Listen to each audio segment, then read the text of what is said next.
سلام کرنا سنت ہے، جواب دینا واجب ہے۔ حدیث پاک میں ہے آقا کریم صلی اللہ تعالی علیہ وسلم سے صحابہ نے پوچھا ای العمل خیر یا رسول اللہ، تمام کاموں میں سب سے بہتر کام کیا ہے؟ فقال النبی صلی اللہ تعالی علیہ وسلم تطعم الطعام وتقرئ السلام علی من عرفت وعلی من لم تعرف۔ تو میرے نبی نے ارشاد فرمایا تمام کاموں میں سب سے بہتر کام بھوکے انسان کو کھانا کھلانا اور سلام کرنا جسے پہچانتے ہو اور جسے نہیں پہچانتے ہو۔ اس حدیث پاک سے پتہ چلا سلام کرنا سنت۔ دوسری حدیث پاک ہے مسلم شریف کی، آقا کریم صلی اللہ علیہ وسلم نے ارشاد فرمایا اذا مررتم بقبور الرجال والنساء فقولوا السلام علیکم یا اہل القبور، کہ جب قبرستان کے قریب سے گزرو، چاہے مرد کی قبر ہو یا عورت کی قبر ہو، تو اس قبرستان والوں کو سلام کر لو، وہ تمہارے سلام کا جواب دیتے ہیں۔ ہم تو زندے ہیں، زندوں کو سلام کر رہے ہیں، قبرستان کے مردوں کو بھی سلام کرنے کا حکم دیا گیا ہے۔ السلام علیکم ورحمۃ اللہ وبرکاتہ۔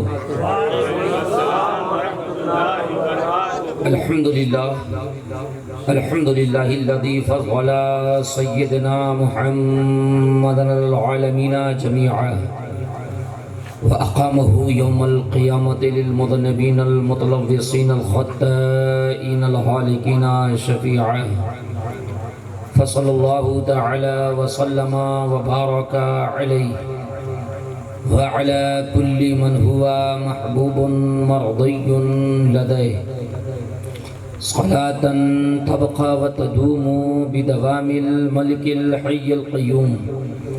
اشہد ان لا الہ الا اللہ وحدہ لا شریک لہ واشہد ان سیدنا محمدا عبدہ ورسولہ۔ اعوذ باللہ من الشیطان الرجیم، بسم اللہ الرحمن الرحیم، وکونوا مع الصادقین، صدق اللہ العظیم وصدق رسولہ النبی الامین المتین الکریم، ونحن ولا ذلك لمن الشاهدين والشاكرين فالحمد لله رب العالمین۔ غوث اعظم بمنی بے سر و ساما مدد، قبلہ دی مدد کعبہ ایمان مدد، بگرداب بلا افتادہ کشتی، ضعیفان شکستہ راتو پشتی، بحق خواجہ عثمان ہارون، مدد کن یا معین الدین چشتی، شاہ مردان شیر یزدان قوت پروردگار، لا فتح الا علی لا سیف الا ذوالفقار۔ واہ کیا مرتبہ اے غوث ہے بالا تیرا، اونچے اونچوں کے سروں سے ہے قدم اعلیٰ تیرا، اور سر بھلا کوئی کیا جانے کی ہے کیسا تیرا، اولیاء ملتے ہیں آنکھیں وہ ہے طلبہ تیرا، تجھ سے در سے سگ، سگ سے ہے مجھ کو نسبت،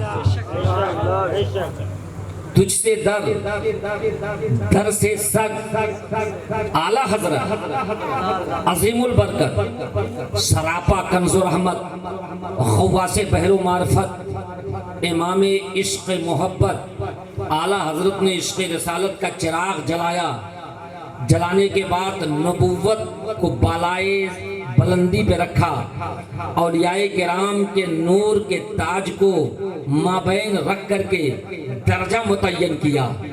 اعلیٰ حضرت فرماتے ہیں جب غوث کے در کے کتے کا یہ عالم ہے تو مدینے کے ذرے کا عالم کیا ہوگا؟ جب اس پار کا یہ عالم ہے اس پار کا عالم کیا ہوگا؟ اور جب ان کے گدا بھر دیتے ہیں شاہان زمانہ کی جھولی، محتاج کا یہ عالم ہے مختار کا عالم۔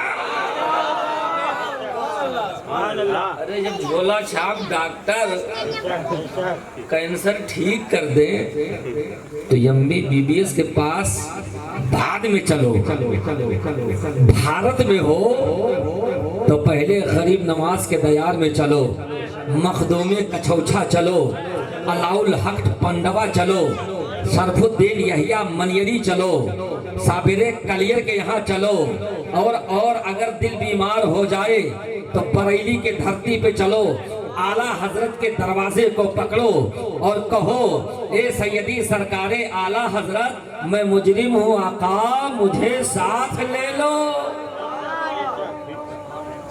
ایمان بچانے کا اللہ نے جگہ جگہ ولیوں کو بھیجا ہے۔ نبی تو مدینہ سے سب دیکھ رہے ہیں، ہم روزانہ پڑھتے ہیں، دور و نزدیک کے سننے والے وہ کان کانے لالے کرامت پہ لاکھوں سلام، ہاتھ جسم تو اٹھا غنی کر دیا موج بحر سماحت پہ لاکھوں سلام۔ ہم روز پڑھتے ہیں، ہماری بات نبی روز سنتے ہیں، لیکن اللہ نے نبی کے واسطوں سے ایسے ایسے اولیاء کرام کو علاقوں میں بانٹ دیا ہے، مدینہ لوب لگاتے رہیں گے لیکن اللہ نبی کے صدقے میں ولیوں کے ذریعہ ہمیں فیضیاب کرتا ہے۔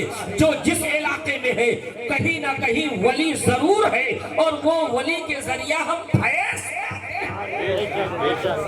بھارت کا کوئی علاقہ ایسا ہے جہاں اللہ کے ولی نہ ہو؟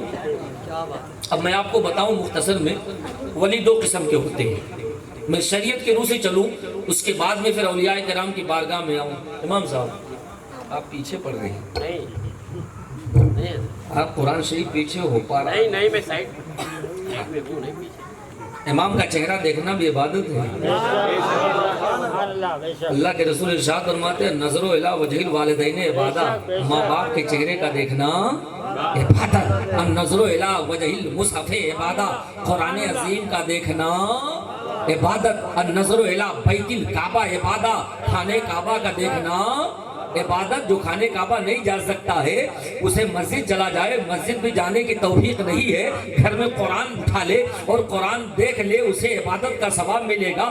گھر میں قرآن بھی نہیں ہے، مسجد بھی نہیں ہے، خانہ کعبہ بھی نہیں جا سکتا، رب کعبہ نے تجھے کعبہ کے بدلے میں ماں باپ عطا کیا ہے، ماں کا چہرہ دیکھ تجھے جنت میں جانے کا ثواب ملے گا، باپ کے قدموں کو چوم تجھے جنتی ہونے کا درجہ ملے گا۔ پتہ چلا جہاں خانہ کعبہ ہے، جہاں قرآن ہے، جہاں بیت اللہ شریف ہے، جو اتنا ثواب وہاں ہے، ماں کے چہرے کے دیدار میں ہے۔ رب نے اٹھا کے جنت ماں کے قدموں میں ڈال دیا، دروازہ باپ کو بنا دیا۔ اے بندے مومن، اگر تجھے جنت دیکھنا ہے، تیرے گھر کے آنگن میں جنت ہے، اسے چومتا رہا تو جنتی ہو جائے۔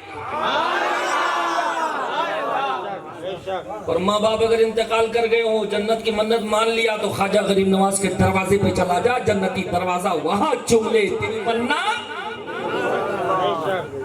جنت دیکھنا تو گھر میں ہمارے جنت گھوم رہی ہے اور ہم باہر موبائل پہ تلاش کر رہے ہیں جنت کا ایڈریس کہاں ہے، گوگل پہ تلاش کرتے ہیں جنت کا راستہ کہاں ہے۔ جنت کا راستہ تو ہمارے گھر میں موجود ہے۔ پتہ چلا آقا کریم کی بارگاہ میں جانے کے لیے آؤ پہلے علاقے کا جائزہ لے۔ شریعت میں دو قسم کے ولی ہیں، ایک تشریعی ولی، ایک تکوینی ولی۔ تشریعی ولی جو اللہ کے مقرب بندے ہوتے ہیں، مقرب بندے۔ اب اللہ کے مقرب بندے یہ عام ہیں، ہر 40 نیک مسلمانوں میں سے ایک دو لوگ اللہ کے ولی ہوتے ہیں۔ اب آپ کے آبادی میں 40 نیک مسلمان، نیک کا مطلب یہ نہیں کہ دن میں جھوٹ بولے، دکان پر جھوٹ بول کر دغا کر کے پیسہ کمائے اور رات میں آ کے تسبیح پڑھے، یہ ولی نہیں۔ صالح ہو، ظاہر بھی اس کا چمکدار ہو، باطن بھی چمکدار ہو، اس کے ہاتھ سے کسی مومن کو تکلیف نہ پہنچے، تو آبادی میں ایسے 40 نیک مسلمانوں میں سے ایک دو لوگ ولی، ان کو تشریعی ولی کہتے ہیں۔ اور دوسرے نمبر پہ آتے ہیں تکوینی ولی۔ تکوینی ولی کو علماء کرام اور محدثین مفسرین نے بیان کیا، وہ 8 قسم کے ہیں۔ تکوینی ولی 8 قسم کے ہیں۔ آپ مجھے دیکھیں، مجھ سے خوبصورت اس وقت کوئی نظر نہیں آئے گا، چاند بھی اس وقت مجھ سے زیادہ حسین نہیں ہے، چندرما بھی مجھ سے حسین نہیں ہے، اس لیے قرآن میرے حق میں گواہی دے رہا ہے لَقَدْ خَلَقْنَا الْإِنسَانَ فِي أَحْسَنِ تَقْوِيمٍ، ہم نے انسان کو سب سے زیادہ حسین بنایا۔ زبیدہ یہی فتویٰ لے کر کے تمام علماء کرام کی بارگاہ میں چلی جا رہی تھی، اگر میں حسین نہیں تو میرا شوہر مجھے طلاق دے دے گا۔ امام نے فتویٰ دیا زبیدہ تجھے طلاق نہیں ہو سکتی، اس لیے کہ رب کعبہ قرآن میں فرماتا ہے لَقَدْ خَلَقْنَا الْإِنسَانَ فِي أَحْسَنِ تَقْوِيمٍ، ہم نے انسانوں کو ساری کائنات میں سب سے حسین، اور انہی حسینوں میں سب سے اعلیٰ اللہ نے حسین میرے نبی کو پیدا کیا۔ پورے قرآن میں، روئے قرآن میں سرکار کا حلہ دیکھا، کہیں یاسین، کہیں مزمل، کہیں طہا دیکھا، اور چاندنی رات تھی، کہتے ہیں جناب جابر یا رسول اللہ چاند سے ہنسی آپ کا طلبہ۔ تو آپ مجھے دیکھیں، مجھ سے خوبصورت کوئی نہیں ہے، میں نبی کا ذکر کر رہا ہوں، اور جب نبی کا ذکر کوئی کرتا ہے تو اس کی زبان کو فرشتے چومتے ہیں، اس لیے کہ جہاں رب کا تذکرہ ہو، نبی کا تذکرہ ہو، اس تذکرہ سے بڑھ کر کوئی چیز نہیں ہوتی۔ آقا کریم کی بارگاہ میں اولیاء کرام ہے، علماء کرام ہے، صالحین ہے، صدیقین ہے، شہداء ہے، لیکن سب میں سب سے بہتر تشریعی ولی، ہر آبادی میں 40 نیک مسلمانوں میں سے 1-2 اللہ کے ولی ہوتے ہیں کہ جن کی وجہ سے اللہ عذاب کو آبادی سے دور رکھتا ہے۔ تکوینی ولی جس کو بڑے بڑے علماء کرام نے متعین کر کے بتایا، وہ 8 قسم کے ہیں۔ کتنے قسم کے ہیں؟ پہلے آپ ولی کی کیٹیگری سمجھ لیں، اس کے بعد میں غوث اعظم پہ چلتے ہیں، پھر آپ خود بخود سمجھ جائیں گے کہ ہم کس ولی کے ماننے والے۔ 8 قسم کے علماء کرام نے بیان کیا جو تکوینی ولی ہوتے ہیں، جن کے اندر کیٹیگریاں ہیں، پوسٹیں ہیں، عہدے ہیں، مراتب ہیں، درجات ہیں۔ 8 قسم کے سب سے اعلیٰ کیٹیگری کہ ولی کو غوث یا قطب کہتے ہیں، اس سے بڑا ولی کا کوئی درجہ نہیں۔ اپنے زمانے کے جو سارے ولیوں کا سردار ہوتا ہے، ایسے ولی کو غوث قطب کہتے ہیں۔ اس غوث کے نیچے جو ولی ہوتے ہیں ان کو ائمہ کہتے ہیں، اور یہ ائمہ جس زمانے میں کوئی غوث پایا جائے گا، اس زمانے میں 2 ائمہ ہوں گے، ایک کا نام عبد الرب ہوتا ہے اور ایک کا نام عبد الملک ہوتا ہے، اور یہ دونوں ائمہ جو ولی ہوتے ہیں، اسی غوث یا قطب جو زمانے کا ہوتا ہے اس کے وزیر دونوں ہوتے ہیں۔ اس سے نیچے کیٹیگری آتی ہے اوتاد، تیسرے قسم کی ولیوں کی کیٹیگری اوتاد۔ ہر زمانے میں اوتاد 4 پائے جاتے ہیں، 4، ایک مشرق میں ہوتا ہے، ایک مغرب میں، ایک جنوب میں، ایک شمال میں۔ 4 علاقوں میں یہ 4 اوتاد پائے جاتے ہیں۔ اس کے بعد اوتاد کے بعد ابدال کا درجہ آتا ہے۔ ہر زمانے میں ابدال 7 پائے جاتے ہیں، جو 7 طبق میں اپنے اپنے طبق میں ان کا سکہ، ان کا راج چلتا ہے۔ زمین کو اللہ نے 7 طبق میں پیدا کیا، ایسا نہیں کہ ہم صرف زمین پر ہیں، زمین کے اوپر تو ہم ہی سے آباد ہیں، ایسا نہیں۔ اس زمین کے نیچے بھی مخلوق ہے۔ آپ زمین کھودتے ہیں تو کیڑے مکوڑے نکلتے کہ نہیں نکلتے؟ نکلتے ہیں۔ اس کے نیچے اور جائیے پانی ہے، اس کے نیچے اور جائیے پہاڑ۔ یہ 7 طبق اللہ نے زمین کے پیدا کیے، 7 طبق آسمان کے پیدا کیے۔ یہ ابدال 7 ہوتے ہیں ہر زمانے میں، اور ہر زمانے کا جو ابدال ہوتا ہے، جو ہر زمانے کا بدل ہوتا ہے، وہ ایک ایک طبق میں حکومت کرتا ہے۔ اب یہ 4 قسم کے جب ولی ہوئے، اس کے بعد 5ویں نمبر پہ آتا ہے نقبہ۔ یہ باہر زمانے میں 12 نقیب ہوتے ہیں، جو آسمان کے برج ہیں، آسمان کے جو 12 برج ہیں، ایک ایک برجوں کی کیا خاصیت ہے، ایک ایک برجوں کی کیا حقیقت ہے، اس کا کیا کمال ہے، وہ اس کو جانتے ہیں۔ ایک ایک برج کو ان کے حوالے کر دیا گیا۔ یہ ہر زمانے میں 12 نقیب پائے جاتے ہیں۔ 6ویں نمبر پہ درجہ آتا نجبہ کا۔ یہ ہر زمانے میں 8 لوگ پائے جاتے ہیں، ہر زمانے میں 8 لوگ ہوں گے، نجب کہلائیں گے، نجیب کہلائیں گے۔ اور ان کو اللہ تعالیٰ نے باطن و ظاہر سمجھنے کی طاقت دیا ہے۔ اس کے بعد کا درجہ آتا ہے رجال الغیب، جو سب کی نظروں سے پوشیدہ رہتے ہیں، کبھی کبھی نظر آ جاتے ہیں۔ جیسے بہلول دانا کو لوگ تلاش کرتے لیکن بہلول دانا ملتے نہیں، وہ ویسے کرنی کو لوگ تلاش کرتے لیکن ملتے نہیں۔ ایسے کچھ اللہ کے ولی ہوتے ہیں جو کبھی کبھی جنگلوں میں دکھا کرتے ہیں اور ہمیشہ نظر، ان کو رجال الغیب کہتے ہیں، مردان غیب کہا جاتا ہے۔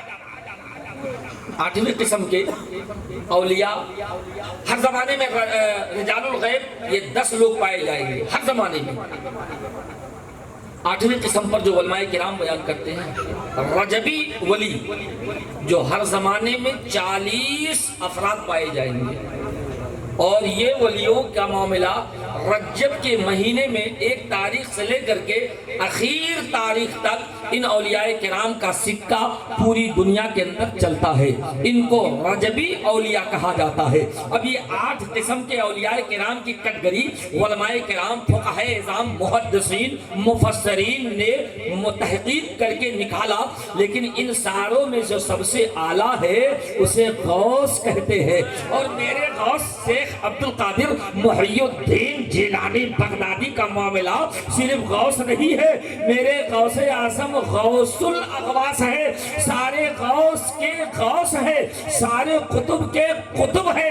اسی لیے بریلی کے دھرتی سے اعلیٰ حضرت فرماتے ہیں تجھ سے تک در سے سگ اور سگ سے ہے مجھ کو نسبت، میرے گلے میں رہے یہ دور کا ڈورا تیرا۔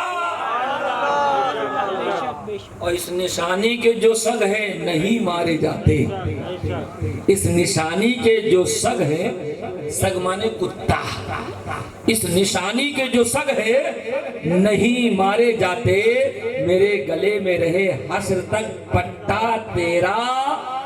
اور میری قسمت کی قسم کھائیں سگانے بغداد، میں بھارت میں ہوں اے بغداد، لیکن تجھے بھی بھارت کے غلاموں کی قسم کھانا ہے۔ تو اعلیٰ حضرت فرماتے ہیں میری قسمت کے بھی قسم کھائیں سگانے بغداد، ہند میں ہوں دیتا رہوں پہرا تیرا۔ گورنمنٹ نے اتھارٹی دیا میونسپالٹی والوں کو کہ جتنے آوارہ کتے ہیں سب کو گرفتار کرو۔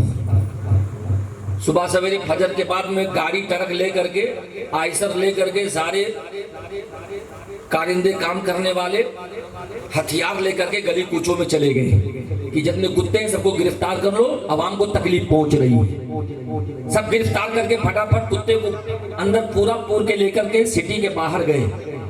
ایک 4 دیواری کا قید خانہ بنایا تھا، کتوں کو اس میں ڈالتے چلے گئے۔ اسی میں ایک کتا بھی نظر آیا جس کے گلے میں پٹا لگا ہوا تھا۔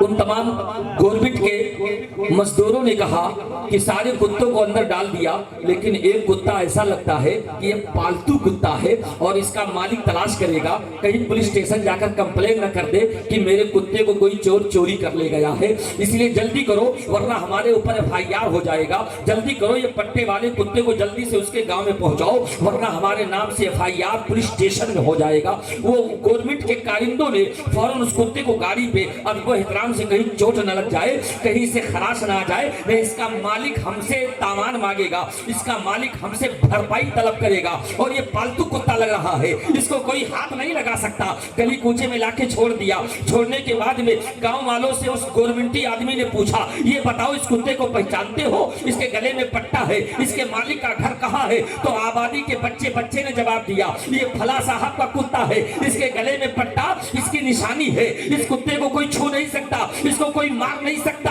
اس کو کوئی بھگا نہیں سکتا، اتنا وفادار کتا ہے، اپنے مالک کے دروازے پہ رہتا ہے، اگر اپنے کو دیکھتا ہے تو دم ہلاتا ہے، غیر کو دیکھتا ہے، دشمن کو دیکھتا ہے، چور کو دیکھتا ہے، ڈاکو کو دیکھتا ہے تو بھونکتا ہے، اور وفادار کو دیکھتا ہے تو چچکیاں دیتے ہوئے اس کے قریب جاتا ہے۔ یہی وفادار کی پہچان ہے، یہی غدار کی پہچان ہے۔ اس کے قریب جا کر کے میں نے کتے سے سیکھا کہ جس کے گلے میں غلامی کا پٹا ہو اسے گرفتار نہیں کیا جاتا ہے، اسے پیار دیا جاتا ہے، اور جس کے گلے میں پٹا نہ ہو اسے گرفتار کر لیا جاتا ہے۔ ہمارے گلے میں غوث کے غلامی کا پٹا ہے، تو جب تک ہم غلام غوث رہیں گے ہمیں کوئی گرفتار نہیں کر سکتا ہے۔ وہ کیا دبے جس پہ حمایت کا ہو پنجہ تیرا، شیر کو خطرے میں لاتا نہیں کتا تیرا۔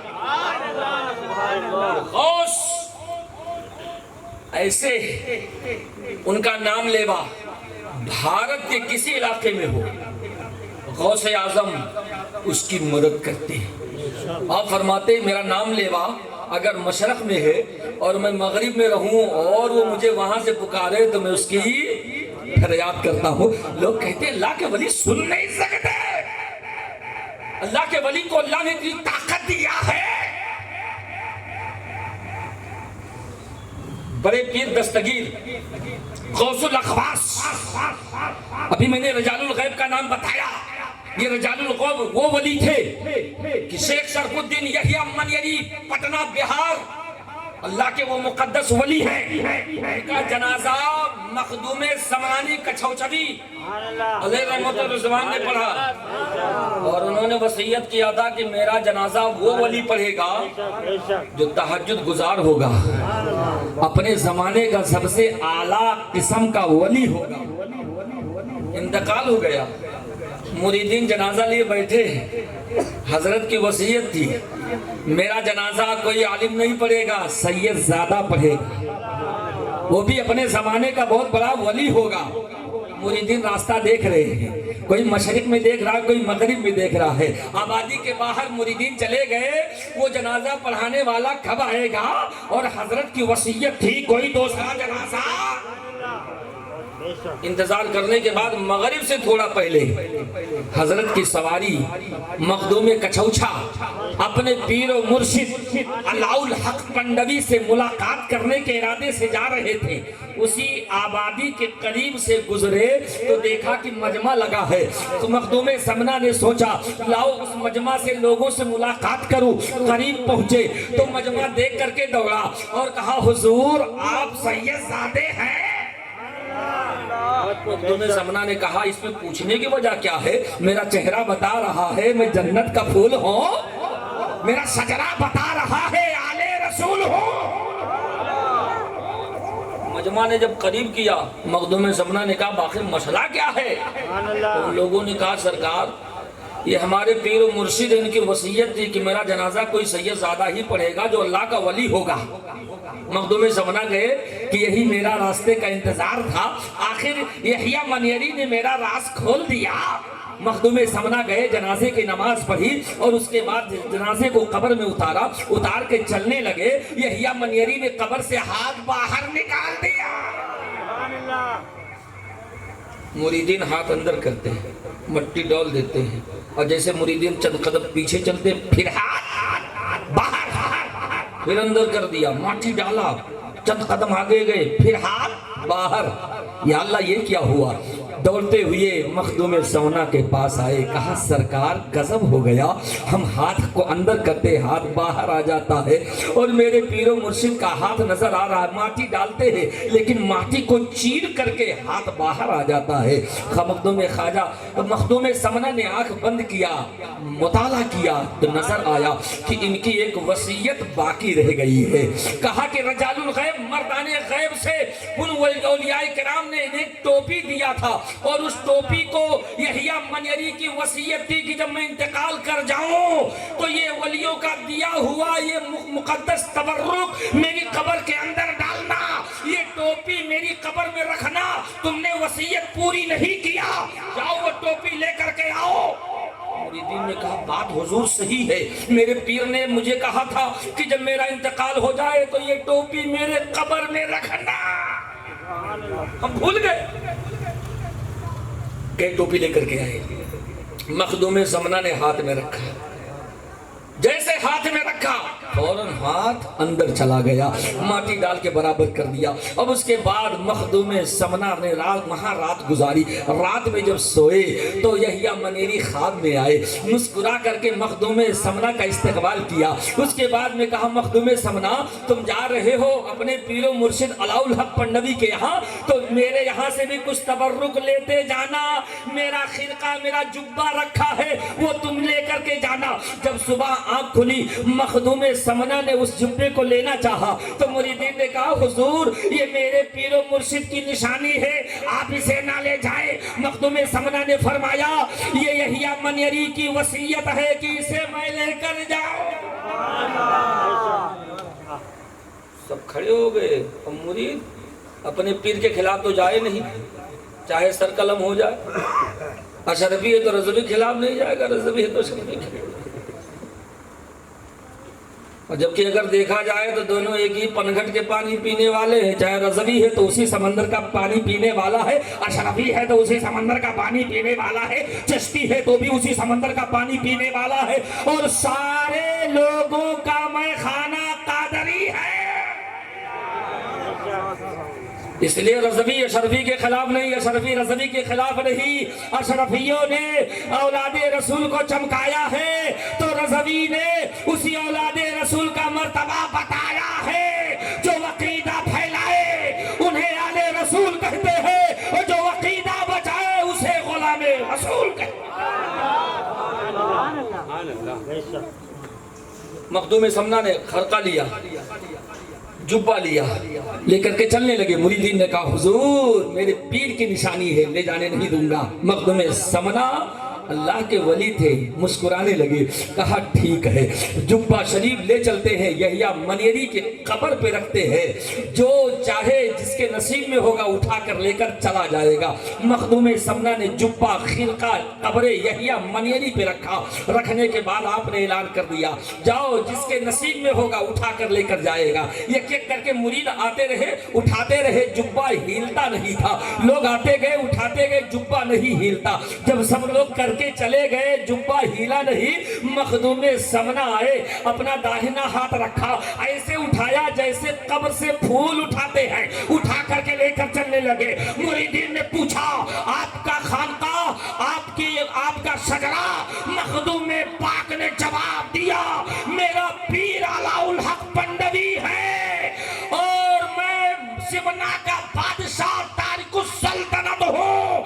مخدوم زمنہ کا واقعہ سن کر کے ان مریدوں نے کہا کہ جیسے میرے پیر یحییٰ منیری ہے ایسے پیر تم میرے ہو۔ مخدوم زمنہ کے حلقے ارادت میں سب نے داخلہ لیا۔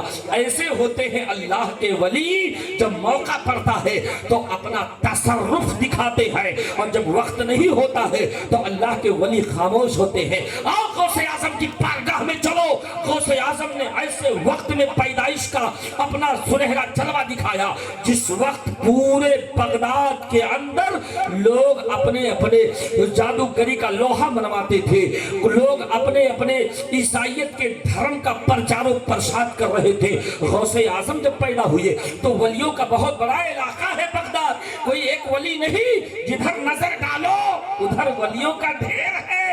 انہی سارے اولیاء کرام میں غوث اعظم جلوہ گر ہوتے ہیں۔ اماں بھی ولیہ ہے، باپ بھی ولی ہے، نانا بھی ولی ہے۔ اگر غوث اعظم کا شجرہ دیکھو تو ننہال بھی ولی ہے، ددھیال بھی ولی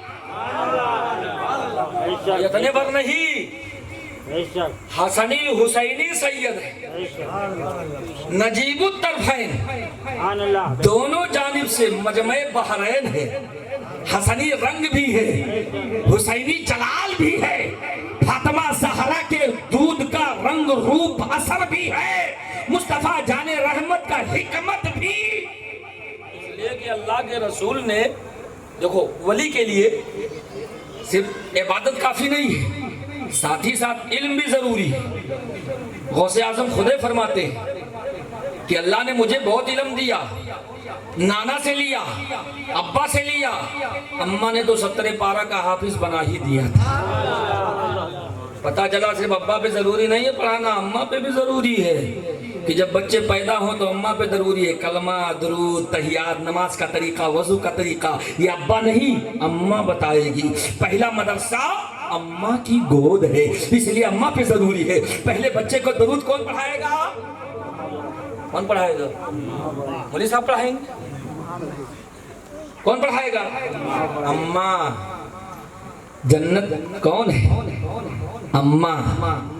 تو جب اتنا بھاری درجہ اماں کا ہے تو مدرسے کون پڑھائے گا؟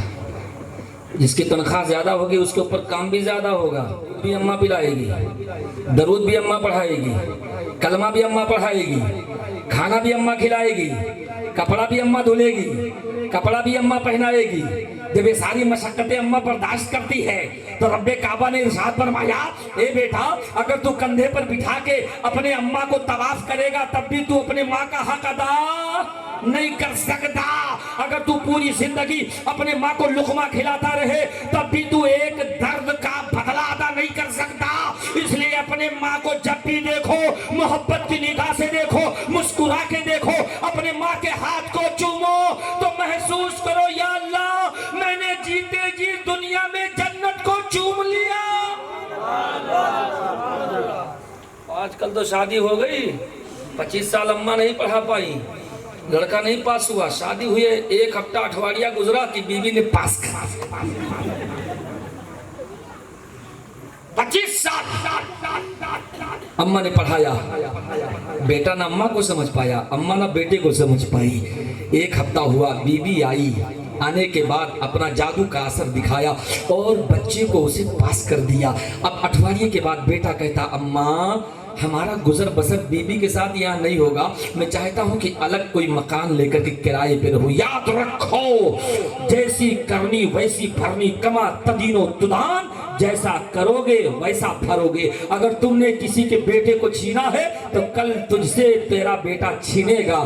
چاہ کن چاہ در پیش، کنواں کھودنے والے کے سامنے۔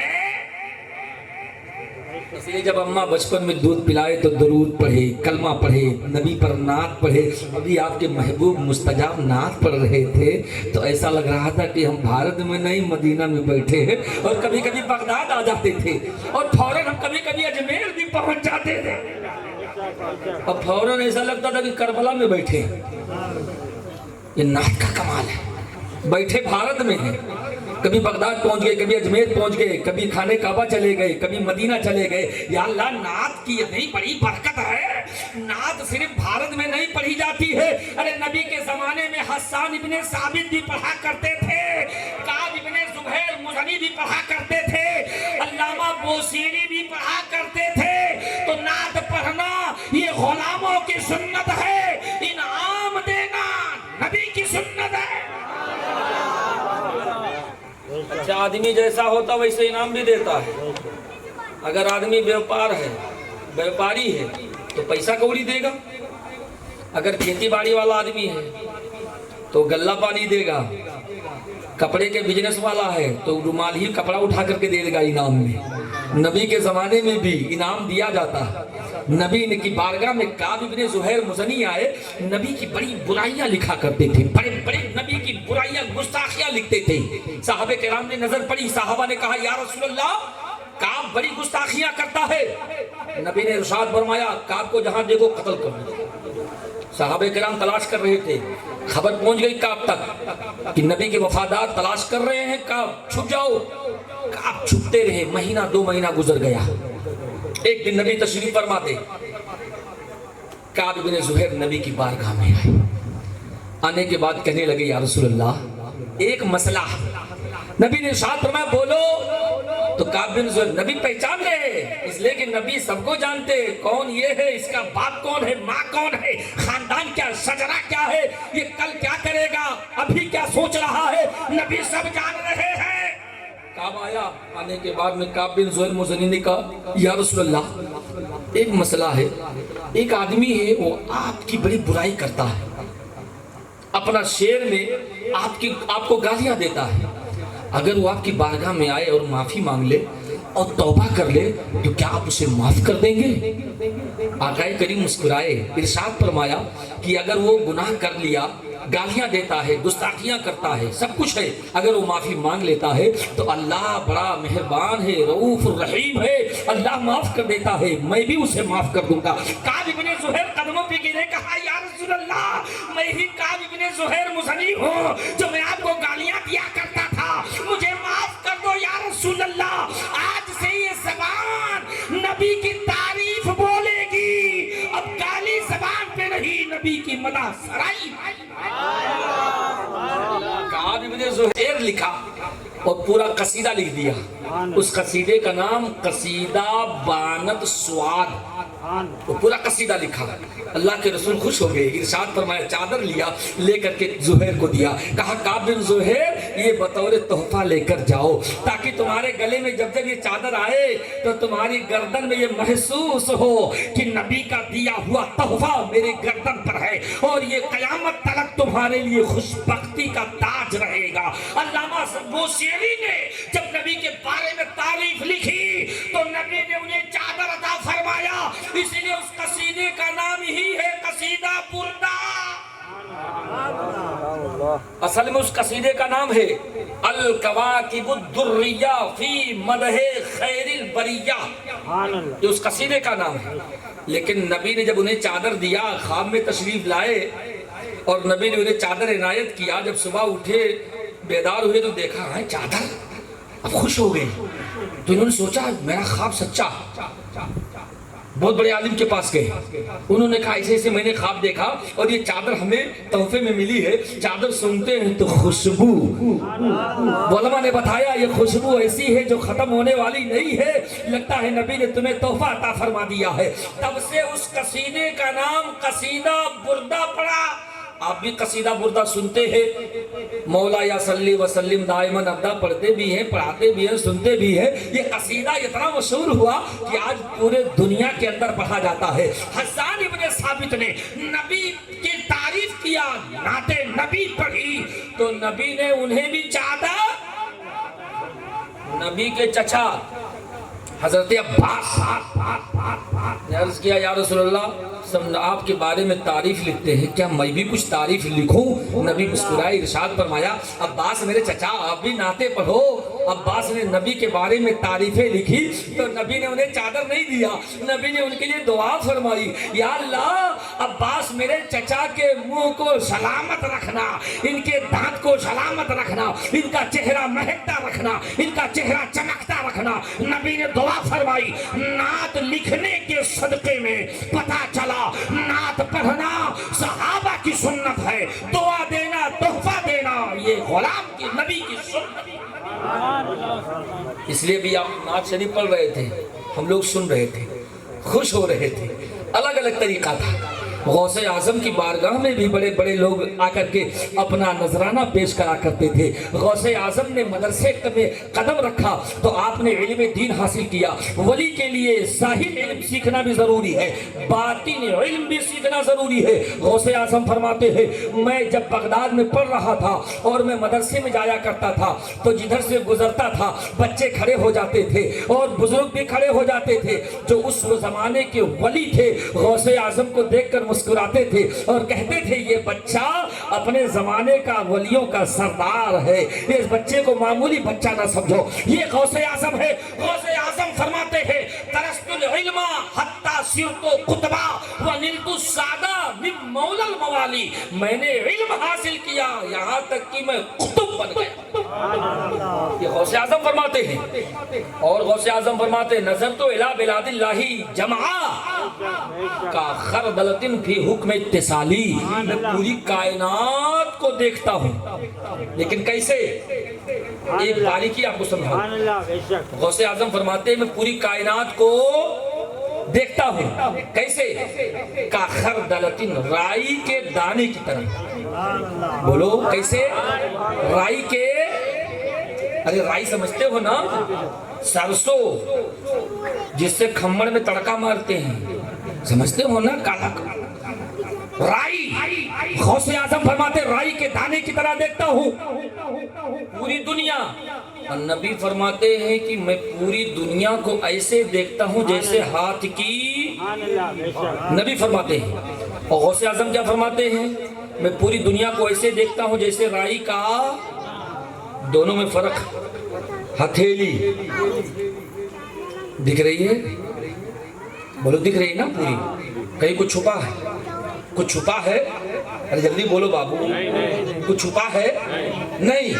تو نبی فرماتے پوری کائنات میں ایسے دیکھتا ہوں، عرش سے لے کر فرش تلک، تحت الثری سے لے کر فوق الثری، ساری کائنات کو میں ایسے دیکھتا ہوں جیسے ہاتھ کی۔ اور غوث اعظم فرماتے میں رائی کا دانہ کی طرح دیکھتا ہوں، جیسے رائی کا دانہ ہے ایسے پوری دنیا کو دیکھتا ہوں، دونوں میں فرق ہے۔ نبی کے دیکھنے میں کوئی چیز چھپی۔ اور غوث اعظم فرماتے رائی کے دانے کی طرح۔ اب رائی کا دانہ ہم نے اس ٹیبل پہ رکھ دیا، اب آپ کھڑے ہو کر کے رائی کے دانے کو دیکھیں تو ادھر سے بھی دکھے گا، ادھر سے بھی دکھے گا، ادھر سے بھی دکھے گا، ادھر سے بھی دکھے گا، اوپر سے بھی دکھے گا، لیکن جو حصہ ٹیبل کے نیچے سے ٹچ ہے وہ حصہ، بات سمجھ رہے ہو کہ نہیں سمجھ رہے ہو؟ نبی فرماتے میں پوری دنیا کو ہاتھ کے ہتھیلی کی طرح دیکھ رہا ہوں۔ غوث اعظم فرماتے نظرت الی بلاد اللہ جمع کا خردلۃ فی حکم اتصالی، میں ساری کائنات کو رائی کے دانے کی طرح دیکھ رہا ہوں۔ اب یہ آخر غوث اعظم فرماتے ہیں رائی کے دانے کی طرح، یعنی غوث اعظم کہنا چاہتے ہیں ادھر بھی نظر ہے دیکھ رہا ہوں، ادھر بھی نظر ہے دیکھ رہا ہوں، ادھر بھی دیکھ رہا ہوں، ادھر بھی دیکھ رہا ہوں، اوپر بھی دیکھ رہا ہوں، لیکن دنیا میں ایک ایسا حصہ ہے جسے میں، اب وہ کون سا حصہ ہے جو غوث اعظم نہیں دیکھ رہے؟ تو آؤ نبی کی بارگاہ میں چلتے ہیں۔ آقا کریم تشریف فرما ہے، ابو بکر صدیق ہے، عمر فاروق اعظم ہے، عشرہ مبشرہ ہے، بدری صحابہ ہے، تمام صحابہ کرام کا جمع غفیرہ ہے۔ نبی نے ارشاد فرمایا یا ابا بکر ہل انت تعرفونی، اے ابو بکر کیا تم مجھے پہچانتے ہو؟ ابو بکر نے عرض کیا یا رسول اللہ انی لا اعلمک، یا رسول اللہ میں آپ کو نہیں پہچانتا۔ عمر تم پہچانتے ہو؟ عمر نے کہا میں نہیں پہچانتا۔ پیچھے سب لوگ بیٹھے تھے، صحابہ کرام نے سوچا اگر میں آگے میں ہوتا تو میں کہہ دیتا یا رسول اللہ میں آپ کو پہچانتا ہوں، لیکن ابو بکر نے علم حاصل کیا تھا، ابو بکر نبی کی صحبت میں تھے، لیکن نبی کو ابو بکر نے کہا میں نہیں پہچانتا، عمر نے کہا نہیں پہچانتا، صحابہ کرام نے کہا نہیں پہچانتا۔ آخر میں نبی نے ارشاد فرمایا اے صحابہ کرام سنو، ابو بکر نے صحیح فرمایا۔ نبی نے فرمایا یا ابا بکر، اے ابو بکر قلت صدقتا، تم نے صحیح کہا، اے ابو بکر تم نے صحیح کہا، لم یعرفنی حقیقتی الا اللہ۔ ابو بکر صحابہ سنو، نبی فرماتے میری حقیقت کو سوائے اللہ کے کسی نے نہیں جانا، صرف اللہ جانتا ہے۔ میری حقیقت کو ابو بکر کوئی نہیں جانتا، عمر بھی نہیں جانتے، صحابہ نہیں جانتے، میری حقیقت کو صرف اللہ جانتا ہے یا میں جانتا ہوں، اس کے سوا تیسرا۔ تو غوث اعظم فرماتے رائی کے دانے کی طرح میں دیکھ رہا ہوں، ساری کائنات کو میں دیکھ رہا ہوں، لیکن ایک نیچے کی وہ حصہ ہے، ایک حقیقت ہے جو میں نہیں جان پا رہا ہوں۔ وہ حقیقت کچھ اور نہیں ہے، وہ مصطفیٰ جان رحمت کی ذات ہے جو غوث اعظم کہنا چاہتے ہیں رائی کی طرح دیکھ رہا ہوں، یعنی سب کچھ جانتا ہوں، صرف ایک حقیقت ہے جو نہیں جانتا ہوں، وہ ہے میرے نبی کی ذات۔ اس لیے غوث اعظم نے فرمایا رائی کے دانے کی طرح دیکھ رہا ہوں۔ اچھا ایک بات بتاؤ، اے بچہ، اے لڑکے، حساب کتاب گھر کر لینا بیٹا، بیٹھا سکون سے بیٹھو، ہاں مسکراؤ، ہنسو بیٹا، ہنسنا بھی ثواب ہے۔ اللہ تعالیٰ آپ کے ماں باپ کو ہنستا ہوا رکھے، آمین کہو بابو۔ کسی کے حق میں آمین کہو گے تو قرضہ رہے گا، طلاق کے حق میں بھی کوئی دعا کرے گا تو لوگ آمین کہیں گے۔ مولا علی فرماتے دعا کے بعد آمین نہ کہی جائے دعا لٹک جاتی ہے، ما بین السماء والارض، زمین و آسمان کے درمیان دعا لٹک جاتی ہے۔ اس لیے جب بھی کوئی آمین دعا کرے تو آمین بولو، اسی لیے سورہ فاتحہ کے بعد میں آمین بولا جاتا ہے۔ حنفی ہے تو مزے سے بولتے ہیں، اور شافعی ہیں گھر گھر کے بولتے ہیں آمین۔ حنفی ہیں آہستہ سے، آمین۔ اس لیے جب کوئی دعا کرے تو فوراً آمین کہہ دو، ممکن ہے اللہ تعالیٰ کس کی آمین پر دعا قبول کر لے۔ اور یہ مت دیکھو کہ دشمن کے حق میں دعا ہو رہی ہے، مت دیکھو، دشمنی نہیں، ایک مومن دوسرے مومن کا دشمن نہیں ہوتا ہے۔ نبی فرماتے ان المومن للمومن یشد للباس کالبنیان، نبی فرماتے ایک مومن دوسرے مومن کے لیے بنیاد کی طرح ہے، یشد بعضہ بعضا، جس سے بعض کو پکڑے ہوتے ہیں۔ اگر اینٹا دیوار چنائی کرنے کے وقت میں اگر ان کو کاٹ کے نہ رکھا جائے، ایک دوسرے سے ضم کر کے نہ رکھا جائے تو وہ دیوار زیادہ دیر تک نہیں چلتی ہے، وہ دیوار گر جاتی ہے۔ نبی نے اسی دیوار سے مشابہ قرار مومن کو دیا ہے کہ مومن دیوار کی طرح ہے، یعنی جیسے دیوار ایک دوسرے میں گھس کر کے ایک دوسرے کو پکڑے ہوتی ہے، یہی حال مومن کا ہے کہ آج پڑوسی پر مصیبت ہے تو ہم اس کے لیے کھڑے ہیں، میرے اوپر مصیبت ہوگی تو وہ پڑوسی کھڑا ہوگا۔ صرف غوث کا نام لینے سے ہم قادری نہیں ہو سکتے ہیں، قادری تب ہوں گے جب ایک مسلمان کا سچا بھائی بن جائے۔ یہاں تو فلانواں ترقی کر رہا ہے تو پیر پکڑ کے کھینچو، ڈھکیل دو کہیں گر جائے گڈھا میں، بڑا روپیہ کما رہا ہے، بتاؤ ہم سے پیچھے بزنس فیلڈ میں آیا، 4 پہیہ لے لیا، ابھی ہمارے پاس سائیکل ہے۔ آپ کو دعا کرنا چاہیے یا اللہ اسے اور برکت دے، ممکن ہے اس کا مال مذہب اسلام کو قائم آئے، ممکن ہے اس کا مال مذہب اسلام کو فائدہ پہنچائے۔ اس لیے نبی فرماتے ہیں کبھی کسی کو دیکھ کر بغض حسد کینہ نہ کرو، یہ مومن کی علامت رہی ہے۔ سچا مومن تو وہ ہے جو اپنے بھائی کے لیے ہمدردی میں کھڑا رہے۔ اگر ایک غریب بھائی بیمار ہو گیا تو سارے مسلمان مل کر کے اپنے جیب سے پیسہ نکال کر کے اس غریب کی مدد کرو، اللہ تعالیٰ تمہارے رزق میں برکتیں دے گا اور غیب سے برکت دے گا، تمہیں پتہ بھی نہیں چلے۔ نبی کی بارگاہ میں ایک صحابی آئے، کہنے لگے یا رسول اللہ صلی اللہ تعالیٰ علیہ وسلم، میرے گھر میں بڑی پریشانیاں ہیں۔ آقا کریم مسکرائے ارشاد فرمایا گھر میں سب خیر ہے، بچے نمازی ہیں، گھر میں بچے بیویاں عورتیں سب نماز پڑھتی ہیں؟ صحابی نے جواب دیا ہاں یا رسول اللہ سب کچھ ہے۔ آقا کریم نے ارشاد فرمایا گھر میں پردے کا اہتمام ہے؟ صحابی نے عرض کیا یا رسول اللہ پردہ تو ہے لیکن ہوا سے کبھی کبھی پردہ اڑ جاتا ہے۔ نبی نے ارشاد فرمایا بے نمازی کی نظر پڑ جاتی ہے تو اللہ برکت چھین لیتا ہے، لہٰذا پردہ موٹا رکھو تاکہ بے نمازی کی نظر تمہارے گھر کے اندر نہ جائے۔ بے نمازی کی نظر پڑ جائے تو برکت چلی جاتی ہے، اور گھر میں اگر بے نمازی رہتا ہو تو برکت نہیں آ سکتی۔ چاہے دن میں 100 مرتبہ غوث کا نام لے لے، نبی کا نام لے لے، پتا چلا اللہ کی نماز ادا کرے، اس کے بعد غوث کو وسیلہ بنا کے دعا۔ غوث اعظم فرماتے ہیں میرا مرید، اب مرید جو ہوگا وہ بہرحال 5 وقتہ نماز تو پڑھے گا ہی، ارے جب پیر نماز پڑھ رہا ہے تو مرید پڑھے گا کہ نہیں پڑھے گا؟ غوث اعظم فرماتے ہیں میرا مرید اگر پریشانی میں ہو مجھے پکارے تو میں اس کی مدد کرتا ہوں، اور غوث اعظم کی مدد ایسے نہیں، اگر آپ نے مصیبت میں سچے دل سے غوث اعظم کو پکارا تو غوث اعظم آپ کی مدد بھی کرتے ہیں، آپ کے امداد کو بھی پہنچتے ہیں۔ اور غوث اعظم کو تو اللہ نے اتنی طاقت عطا فرمائی تھی، اتنی طاقت عطا فرمائی تھی کہ آپ بچپنے میں کرامتوں کا اظہار کرتے تھے، کھیلتے کھیلتے اظہار کرتے۔ ایک مرتبہ ان کے نانا کی بارگاہ میں، ان کے نانا بھی ولی تھے، ایک خاتون گئی اور جانے کے بعد میں ان کے نانا سے کہا حضور دعا فرمائیں اللہ مجھے اولاد عطا فرما دے۔ ارے آپ امام صاحب کے پاس آتے ہو نہیں آتے ہو؟ حضرت اماں بیمار ہے تھوڑا دعا فرمائیے گا نماز میں جمعہ میں، کہتے ہو کہ نہیں کہتے ہو؟ کچھ سمجھ کے جاتے ہو میرا امام صاحب کے پاس، ورنہ مؤذن صاحب کے پاس بھی آپ جاتے، کہتے مؤذن صاحب آپ اذان میں دعا کرنا۔ امام صاحب کے پاس آپ جاتے ہو کہ نماز کے بعد میں دعا مانگیں گے تو امام صاحب عالم ہے، حافظ ہے، اللہ ان کی بات کو جلدی قبول فرمائے۔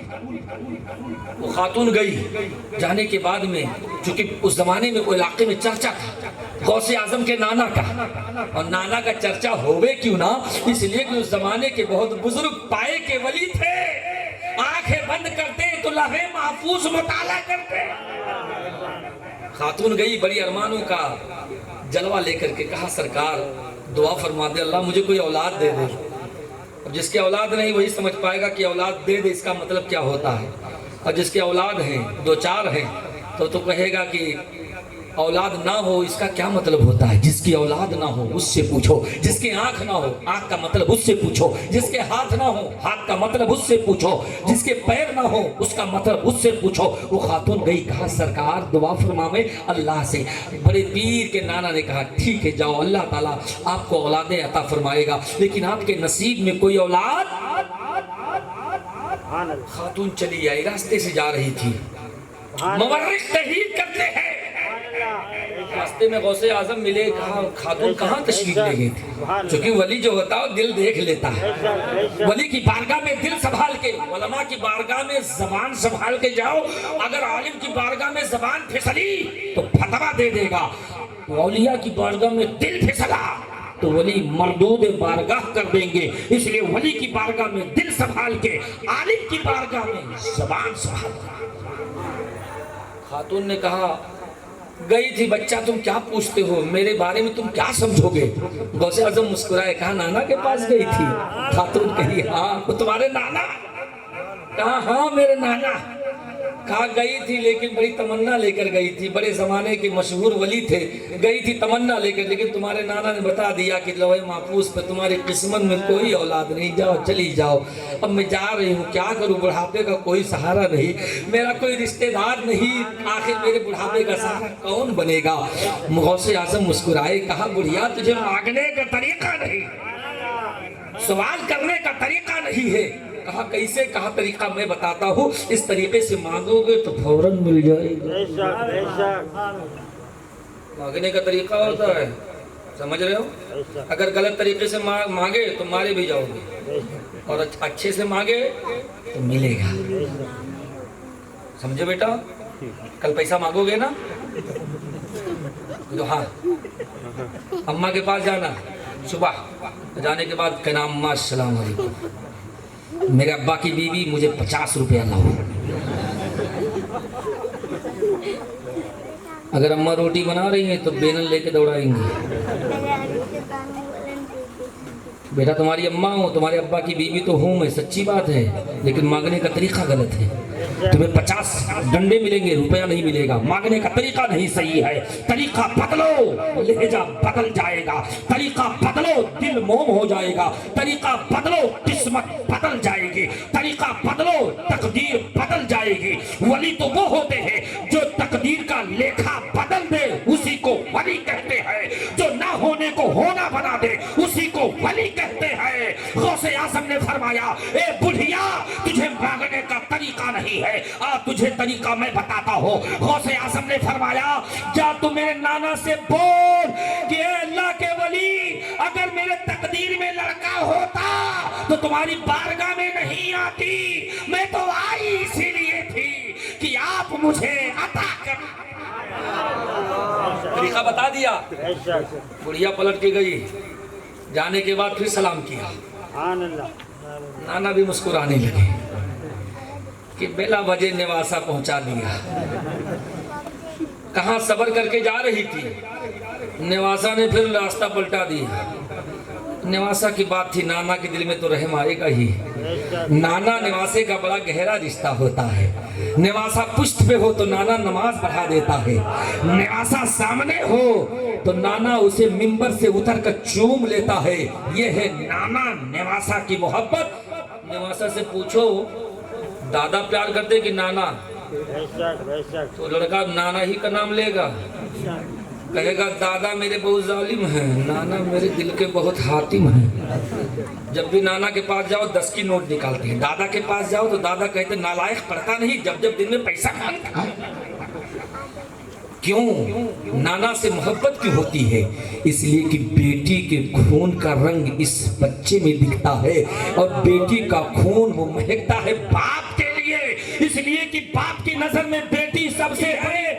بیٹا وہ حق نہیں ادا کر سکتا جو دنیا میں ایک بیٹی حق ادا کرتی ہے. صرف بیٹی جنازہ اٹھا کے قبرستان نہیں لے جاتی ہے بلکہ دنیا کا ہر سکھ ماں باپ کو بیٹی ہے.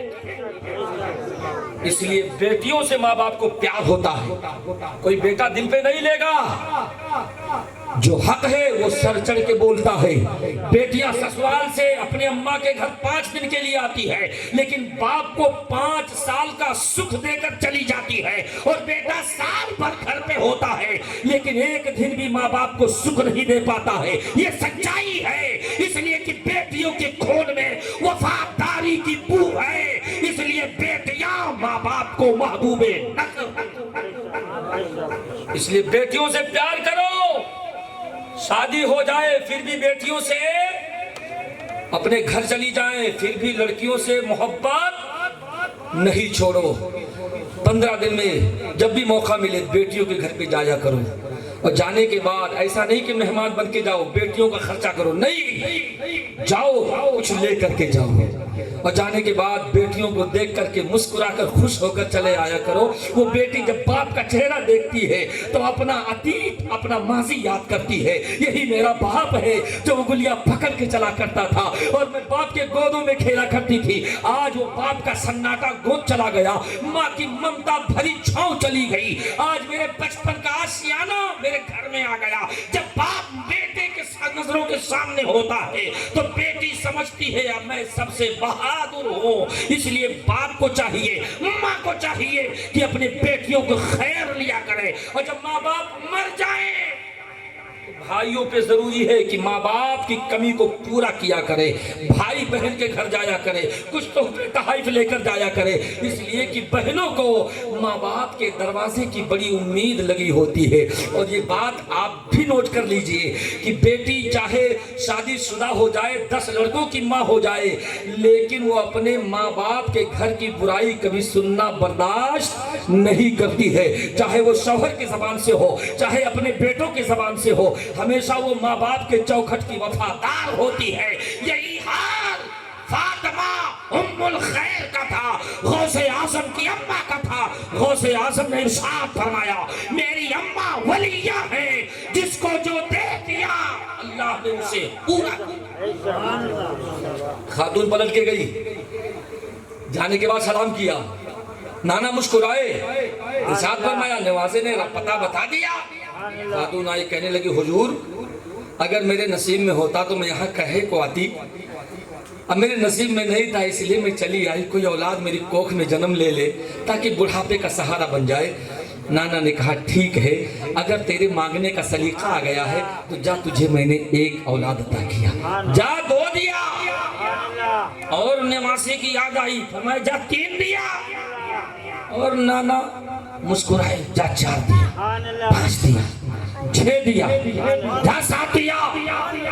وزن میں آتے گئے، بولتے گئے، رب نے اسے 7 اولادیں عطا فرمائے۔ ولی کے منہ سے نکلی بات، ولی کے منہ سے نکلی بات، کمان سے نکلا تیر، نکلا ہوا سورج پلٹ نہیں سکتے۔ ولی نے فرما دیا تو فرما دیا، رب نے قبول کر لیا۔ تاریخ بتاتی ہے وہ خاتون جب جب اپنی بچوں کو دیکھتی تو دیکھنے کے بعد کہتی غوث اعظم کے نانا کی دعا ہے۔ وہ 7 بچے غوث اعظم کے مدرسے میں پڑھنے جاتے تھے، کتنا کمال ہے، نانا کی دعا، نواسے کے مدرسے میں پڑھنے جاتے، غوث اعظم اسی مدرسے میں پڑھایا کرتے تھے۔ وہی غوث اعظم کہ نانا کے دعاؤں کا اثر، نانا دعا مانگتے تھے یا اللہ یہ میرا نواسہ عبد القادر ہے، بچپنے میں اس کے کمال کا یہ عالم ہے تو جوانی میں اس کے کمال کا عالم کیا ہوگا۔ غوث اعظم چلا کرتے تھے، ارشاد فرماتے تھے اے مردوں اٹھو، تو قبر چیر کر کے اٹھ جاتے۔ بچے ان کے ساتھ میں کھیلتے ہوئے ڈرتے تھے، کہتے تھے اس کے ساتھ مت کھیلو، ایک قبرستان سے مردے بلا لیتا ہے، ڈرتے ہوئے بھاگ جاتے، کیونکہ بچپنا جو ہوتا ہے وہ ڈر کا ہوتا ہے۔ ابھی کوئی بچے کے ساتھ میں گھومو اور کوئی لڑکا وہ بھوت والا ماسک لگا لے گلی میں اور آپ کو بچوں کو ڈرواوے تو بچے ڈر جائیں گے، اس کے ساتھ کبھی نہیں رہیں گے۔ غوث اعظم جب گزرتے تھے تو قبرستان سے آواز آتی تھی۔ غوث اعظم رضی اللہ تعالیٰ عنہ کو اللہ نے وہ طاقت دیا تھا، اور اللہ کے ولی کو تو طاقت ہے ہی ہے، جو بول دے اللہ کا ولی وہ پورا۔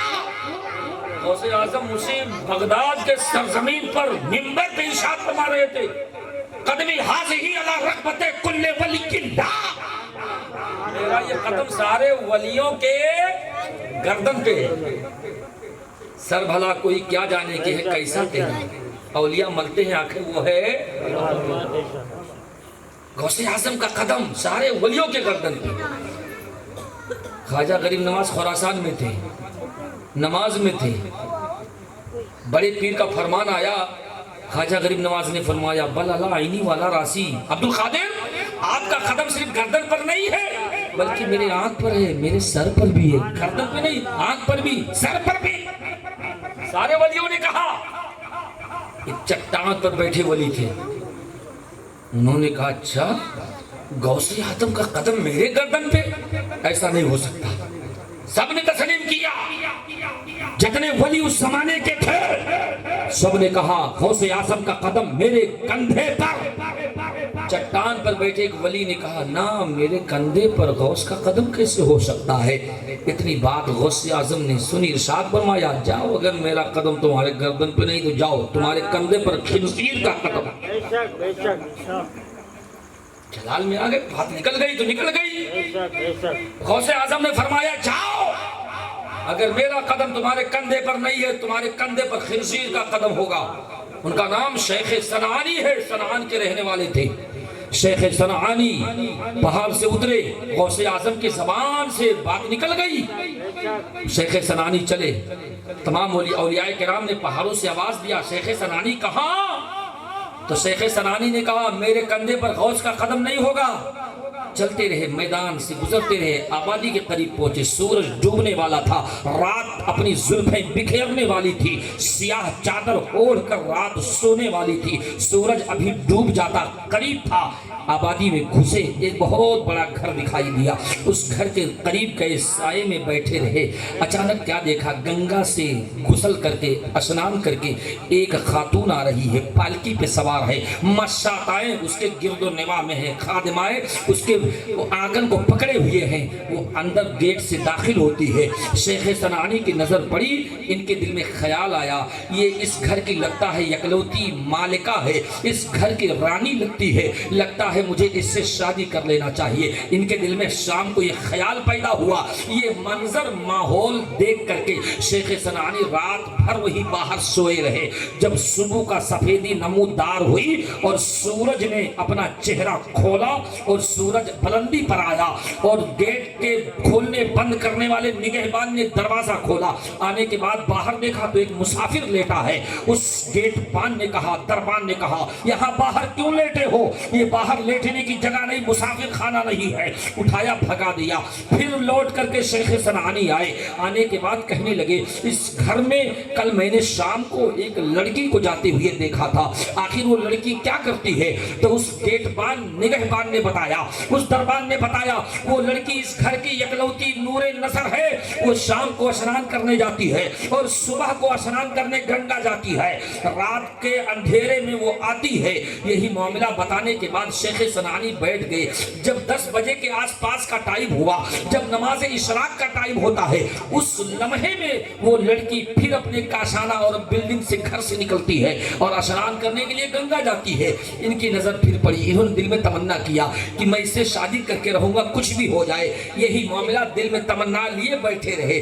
جب لوٹ کر کے وہ لڑکی واپس پلٹ کے اپنے گھر آتی ہے شام کے وقت، تو نگہبان سے انہوں نے کہا آخر اس کا باپ کہاں ہے؟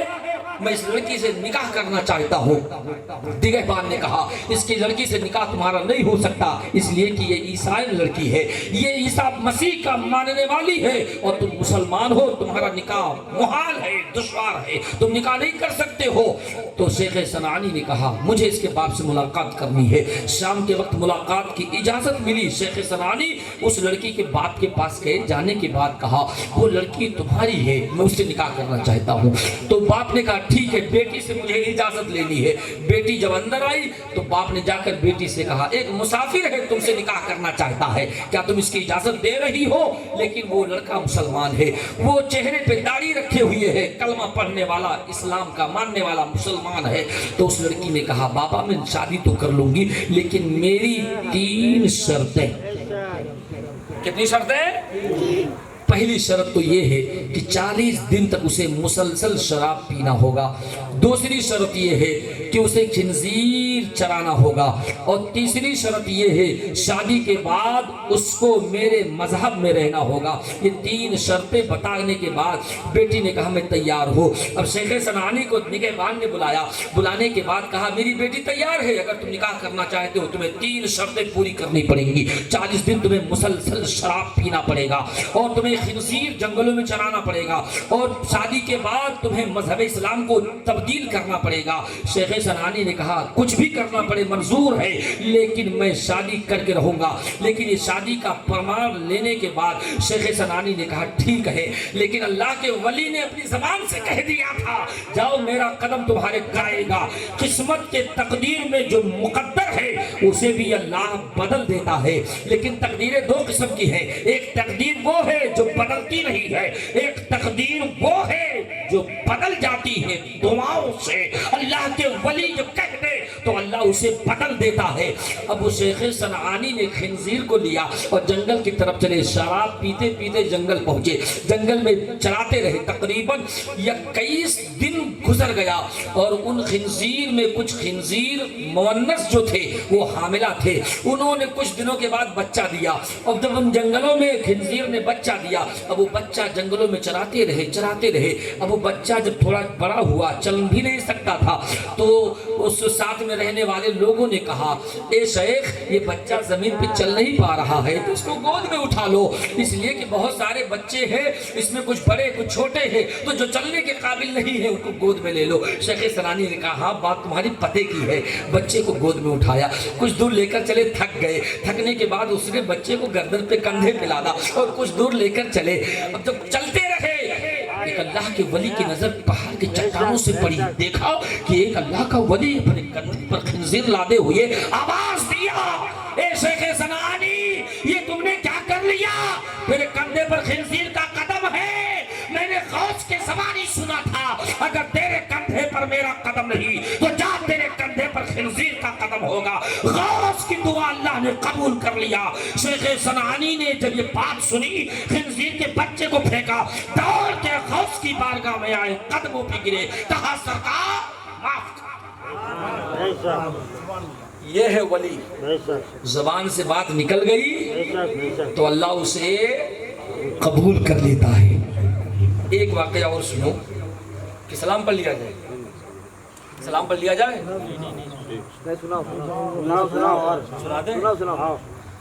غوث اعظم دستگیر بڑے پیر بھی کہا جاتا ہے, روشن ضمیر بھی کہا جاتا ہے. آپ بہت سنتے ہیں دریائے دولہا کا نام آپ نے سنا ہی ہوگا. یہ دریائے دولہا پہلی بار ہم نے سنا, دریائی دولہا, سمندری دولہا, جنگلی دولہا, آبادی والا دولہا. آبادی کے دولہے تو سب ہیں, لیکن دریائی دولہا, یہ دریائی دولہا بتا رہا ہے. کچھ تو اس کے اندر کمال چھپا ہے کہ غوث اعظم نے وہ کشتی نکالی تھی, اسی کی نسل کی اولاد سے یہ دریائی دولہا کہلایا. یہ غوث اعظم کے کمالات چھپنے والے نہیں ہیں. بغداد میں جاؤ, غوث اعظم کا جلوہ دیکھو. غوث اعظم کا جلوہ دیکھنا ہے تمہیں بغداد عراق جانا پڑے گا. امام شافعی رضی اللہ تعالی عنہ کے بازار پہ غوث اعظم جایا کرتے تھے, اور جانے کے بعد وہاں سے فیض حاصل کیا کرتے تھے. غوث اعظم مدرسے میں بھی رہتے تھے تو بچوں کو ولی بناتے تھے. کہ جیسا استاذ ہوگا ویسے, جیسا باوڑی میں پانی ہوگا ویسے نالی میں آئے گا. زمزم کا کنواں ہے تو نالی میں بھی زمزم کا پانی ہے. باپ ولی تو بیٹا بھی ولی ہے. کچھ نہ کچھ تو رنگ روپ رہے گا. غوث اعظم استاذ کو پڑھا, بچوں کو پڑھا دے, تو جتنے بچے ہوتے تھے وہ بچے عام بچے نہیں ہوتے, وہ سارے بچے ولی ہوتے تھے. اور غوث اعظم کے دربار میں, ان کے مجلس میں, ان کی درسگاہ میں اتنے ہزار اولیاء کرام ہوتے تھے. اور غوث اعظم کی تقریر کے بعد جب جلسہ ختم ہوتا تھا تو کئی ولیوں کی روح مجمع ختم ہو جاتا تھا. تو لوگ جنازہ کی تیاری کرتے تھے. یہ غوث اعظم کے مجلس کا حال یہ تھا. غوث اعظم ظاہری طور پہ بھی مزین کرتے تھے, باطنی طور پہ بھی مزین کرتے تھے. ایک روایت میں بھی آتا کہ غوث اعظم درسگاہ میں بچوں کے ساتھ میں کہتے بچے مر جاؤ, بچے مر جاتے ہیں. کہتے بچے جی جاؤ, تو بچے زندہ ہو جاتے ہیں. یہ غوث اعظم خود فرماتے ہیں قم بیزنی, عیسیٰ روح اللہ کہتے تھے قم بیزنی اللہ, اللہ کے حکم سے اٹھو. غوث اعظم فرماتے تھے قم بیزنی, میری اجازت سے اٹھو. مردہ زندہ ہو جاتا, اسے مارتے زندہ کر دیتے. ایک خاتون کا بچہ انتقال کر گیا, چونکہ یہ مشہور تھا کہ جو غوث اعظم سے سلام کر لے گا اس کا بچہ دن بھر مر نہیں سکتا ہے جس دن اس نے سلام کیا ہو. یہ روایت وہاں پہ دستور تھی کہ جو سلام کر لے غوث اعظم سے اس کا بچہ دن بھر نہیں مر سکتا ہے. ایک خاتون تھی, اس کا بچہ اسے سلام کر کے گیا لیکن اس کا بچہ مر گیا. وہ خاتون اپنے بچے کو لے کر غوث اعظم کی بارگاہ میں دوڑی ہوئی آئی کہ لاؤ غوث اعظم کی بارگاہ میں لے کر چلو. تو کیا دیکھا, غوث اعظم سارے بچوں سے کہتے تھے مر جاؤ, سارے بچے پھر کہتے اٹھ جاؤ, اٹھ جاتے. خاتون رک گئی, اس نے کہا تو بڑا اچھا موقع ہے, جب غوث اعظم کہیں گے مر جاؤ تو جو سارے بچے مر جائیں گے تو اپنا بچہ بھی لاؤ بغل میں لٹا دوں گی, اور جب کہیں گے زندہ ہو جاؤ تو میرا بچہ بھی اسی میں زندہ ہو جائے گا. غوث اعظم سے کہنے کی کچھ ضرورت ہی نہیں. بڑی چالاک تھی. عورتیں واقعی چتر ہوتی ہیں, نہیں چتر ہوتی ہیں. آپ سامان خرید کے لاؤ کپڑا 1000 میں, عورت کہے گی آپ ٹھگ گئے, اگر میں گئی ہوتی تو 500 میں دیتا دکان والا. عورت بڑی چتر ہوتی ہے, ہوشیار ہوتی ہے. اللہ نے ہوشیاری اگر نہ دی ہے تو پورا گھر کا نظام کیسے چلاتی ہے. آپ دن بھر گھر سے باہر رہتے ہو, پورا گھر کا نظام سر پہ اتنا بوجھ ہے, پھر بھی دماغ کنٹرول میں ہے. آپ کے سر پہ ایک کام آ جاتا ہے, آپ کا دماغ غرض پہ چلا جاتا ہے. لیکن عورت کے سر پہ اتنا کام ہے پھر بھی دماغ کنٹرول میں. کیوں؟ اللہ نے نرم ہڈی سے پیدا کیا, صبر والی ہڈی سے پیدا کیا, شکر والی ہڈی سے پیدا کیا. لڑکی کو دیکھو, عورت کو دیکھو, ہمیشہ وہ شکر ادا کرتی, ہمیشہ صبر کرتی ہے. عورت سے بڑا کوئی شاکر نہیں, عورت سے بھی زیادہ کوئی صبر کرنے والا, لیکن عورت سے بھی بڑا ہوشیار کوئی نہیں. خاتون بچہ لے کر آئی, موقع میں تلاش میں تھی. غوث اعظم مسکرا رہے ہیں, خاتون بڑی ہوشیاری سے آئی بچہ لے کر. بچوں سے کہا مر جاؤ, بچے مر گئے. جلدی سے اپنے بچے کو بغل میں لٹا دیا. غوث اعظم نے فرمایا بچے زندہ ہو جاؤ. سارے بچے اٹھ کے بیٹھ گئے, اس خاتون کا بچہ مرا رہا. خاتون سوچنے لگی سارے بچے اٹھ گئے, میرا بچہ نہیں اٹھا, آخر کیوں؟ پھر غوث اعظم نے دوبارہ فرمایا مر جاؤ, سب مر گئے. پھر کہا زندہ ہو جاؤ, سب زندہ ہو گئے. پھر اس کا بچہ زندہ نہیں ہوا. خاتون دہاڑے مار کر رونے لگی, کہا سرکار بڑے پیر روشن ضمیر, یہ سارے بچے دیکھ رہی ہوں مر جاتے ہیں, زندہ ہو جاتے ہیں, میرا بچہ زندہ کیوں نہیں ہوا؟ غوث اعظم نے فرمایا تیرا بچہ میرے کہنے سے نہیں مرا ہے, وہ بچے زندہ ہوں گے جو میرے کہنے سے مرے ہیں, جو کہنے سے مرے ہیں وہ زندہ ہوں گے. غوث اعظم نے ارشاد فرمایا اگر تیرا بچہ میرے کہنے سے مرا ہوتا تو میرے کہنے سے زندہ ہوتا. اس خاتون نے کہا سرکار رحم کرے, اگرچہ آپ کے کہنے سے نہیں مرا ہے تو آپ کی نظر کرپا مہربانی کی نظر ہو جائے تو یہ میرا اکلوتے کا چراغ جل جائے. غوث اعظم کی بارگاہ میں منت و سماجت کیا. بڑے پیر دستگیر نے آسمان کی طرف نظر ڈالی, اس کے بعد میں ہاتھوں کا اشارہ کیا, اس کا بچہ اٹھ کر کے بیٹھ گیا. یہ ہے غوث کی طاقت جو کسی کے اندر تمام چیزوں کو دیکھنے کے بعد غوث اعظم جو فیصلہ لیتے ہیں, غوث اعظم جو فرماتے ہیں وہی انسان کی زندگی کا طریقہ بن جاتا ہے. غوث اعظم وہ ہے جنہوں نے حق و صداقت کا پرچم گاڑا تھا, تو آج پوری دنیا ان کا نام لے رہی ہے, ندی اس پار بھی لے رہی ہے, سرحد اس پار بھی لے رہی ہے. پڑھنے کے زمانے میں ڈاکوؤں نے کلمہ پڑھا تھا, آپ کو تاریخ یاد ہوگی. واقعہ بتانا مقصد نہیں ہے, غوث اعظم کی سچائی یہ ہے. بھی ہمارے کنپٹی پر کوئی بندوق تان دے اور کہے چلو اپنے جیب سے سب نکالو, جتنا مال و منال رکھے ہو, موبائل رکھے ہو, آئی فون نکالو. ڈگمگا جائے گا. آپ اس سے کہہ سکتے ہیں جو کچھ لینا لے لو، جب مجھے موت میری تقدیر میں لکھی ہوگی تبھی میں مروں گا. تمہارے بندوق کے ٹھوکروں پر میری موت نہیں لکھی ہے. اللہ فرماتا ہے، نبی کی حدیث پاک ہے، ما من نسمۃ کائنۃ الا وہی کائنہ. جب میری مرنے کا وقت مقدر جس ٹائم ہوگا تبھی میں مروں گا، اس سے پہلے میری موت کوئی لے نہیں سکتا. اس سے پہلے کوئی مر سکتا ہے؟ انسان ڈوب کر کے بھی آپ نے دیکھا ہوگا، احمد آباد میں پلین کریش ہو گیا تھا، سب بچ گئے.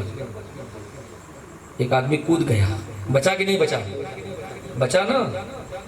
ایک اور لڑکی بھی تھی، وہ ٹرافک میں پھنس گئی. یہ من جانب اللہ ہے، ٹرافک میں پھنس جانا اللہ کی طرف سے ہے. جب موت مقدر ہے تو موت اسے کھینچ کر لے کر جائے گی، اور مقدر نہیں ہے تو لوگ مارنے کے بعد بھی اسے موت نہیں دے سکتے ہیں. اس لیے اپنی ایمان کے تجربے میں دیکھو، ایمان کی روشنی میں دیکھو، سچ بولو. سچ کی برکت یہ ہے کہ اللہ تعالیٰ تمہارے رزق میں بھی اضافہ کرے گا، تمہارے چہرے کو بھی منور کرے گا، اور تمہارے سچ کی جیت کو بھی اللہ ظاہر کرے گا. اس لیے کہ حدیث میں ہے، نبی ارشاد فرماتے ہیں، الصدق یہدی الی البر والبر یہدی الی الجنہ. سچ تمہیں نیکی کی طرف لے جاتی ہے اور نیکی تمہیں جنت کی طرف لے کر جائے گی. اس لیے سچ بولو، جھوٹ.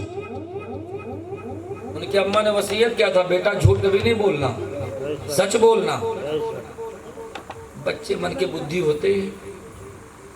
کہا ٹھیک ہے اماں، جو آپ کہو صحیح ہے، میں دل میں چھپا کے رکھ لیتا ہوں، میں کبھی جھوٹ نہیں بولوں گا. ڈاکو مل گئے، کہا تمہارے پاس کچھ ہے؟ تو غوث اعظم نے کہا ہاں ہاں ہے، 40 اشرفی ہے، اماں نے یہاں سلا ہے. ڈاکو کہنے کہ بڑا عجیب بچہ ہے، مذاق کرتا ڈاکو سے. چلا گیا. دوسرا ڈاکو آیا، کہا او شیرخوار بچے، تمہارے پاس بھی کچھ ہے؟ غوث اعظم نے کہا ہاں، ہندی سبونا دینار میرے پاس 40 دینار ہیں. اور بونا دینار 40 دینار ہیں، اماں نے یہاں اندر صدری کے اندر سلا ہے. ڈاکو نے کہا عجیب بچہ ہے، بتاؤ مذاق کرتا ہے، ہم ڈاکو سے مذاق. وہ بھی چلا گیا، بچہ سمجھ کے چھوڑ دیا. آتے گئے، پوچھتے گئے، بتاتے گئے. جب سب وہاں جمع ہوئے تو سب نے کہا آج بڑا مال ہم لوگوں نے لوٹا ہے، بڑی قیمتی قیمتی جواہرات، وہ بھی بغداد کے جواہرات، بہت قیمتی. لیکن ایک بات سمجھ میں نہ آئی، ایک بچے کے پاس گیا تو وہ مذاق کر رہا تھا مجھ سے. دوسرے نے کہا ہم سے بھی مذاق کر رہا تھا، تیسرے نے کہا ہم سے بھی مذاق کر رہا تھا. سب نے اپنی اپنی بات کیا تو کہا اچھا لڑکا اس کا مطلب بہت ہوشیار ہے، سب سے مذاق کر لیا. یہ بات جا کے سردار سے بتائے. کہا سردار ایک بچہ ہے، کہتا ہے میرے صدری کپڑے کے اندر 40 اشرفیہ دینار سونے کے سکے. بچہ لیکن بہت بھولا لگتا ہے، دیکھنے میں اس کی شکل بہت شریف لگتی ہے. سردار نے کہا چلو دیکھتے ہیں. غوث اعظم نے اپنے کشش کا جادو چلایا. چیلوں کو کلمہ پاک میں پڑھاؤں گا، پہلے سردار کو لاؤ. سردار کے لانے کا طریقہ کیا تھا؟ اگر چاہتا تو ایک بھی چیلا آ کر کے صدری کھول کے دیکھ لیتا، ہاں دینار لے کے چلا جاتا. لیکن غوث اعظم کے سچ کی برکت ظاہر نہیں ہوتی. غوث اعظم نے فرمایا میرے صدری میں ہے 40 دینار. سب لوگ جا کے سردار کو بولے. سردار کے دل میں امنگ پیدا ہوئی، سردار کے دل میں کشش پیدا ہوئی. چلو اس بچے کو دیکھتے ہیں جو مذاق کرتا ہے، چلو ہم دیکھتے ہیں ہم سے مذاق کرے گا. تو سردار آیا، آنے کے بعد کہا او بیٹا تمہارے پاس بھی کچھ ہے؟ غوث اعظم نے فرمایا کتنی بار بولوں ہے، 40 اشرفیہ سونے کے چمچماتے سکے ہیں صدری کے اندر. سردار نے کہا اچھا لاؤ صدری کھولو. غوث اعظم نے صدری کھول دیا، دھاگا توڑا گیا.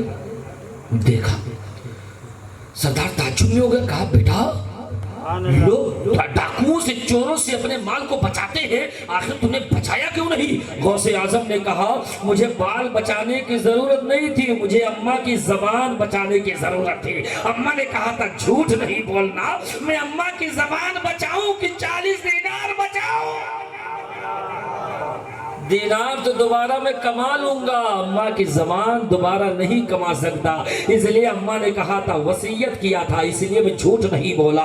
غوث اعظم کی بات سن کر کے ان ڈاکو کے سردار نے کہا، اچھا تمہاری اماں کی بات پہ تم اتنا عمل کرتے ہو؟ ایک ہم اللہ کے بندے ہیں کہ ہم روز اللہ کے حکم کے معاملہ ہم روز کرتے ہیں، روز ڈاکہ ڈالتے، چوری کرتے ہیں، روز خدا کی نافرمانی کرتے ہیں، ہم کتنے بڑے گنہگار ہیں۔ ڈاکو نے کہا کہ جس ماں کے نقش قدم پہ تم چل کر کے اتنے بڑے اللہ کے ولی بنے ہو، اے غوث اعظم مجھے بھی کلمہ پڑھاؤ، میں بھی ہم تمہارے ساتھ ہیں۔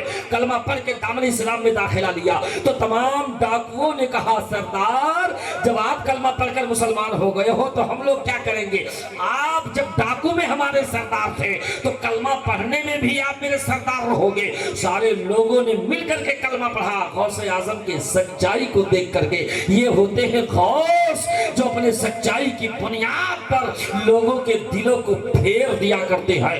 یہ غوث کی زبان ہوتی ہے، اگر جلال میں نکل جائے تو بھی اللہ قبول فرماتا ہے، اگر محبت میں نکل جائے تو بھی اللہ۔ غوث اعظم مسجد میں تھے، تقریر کر رہے تھے، ایک یہودی بیٹھا تھا۔ غوث اعظم نے فرمایا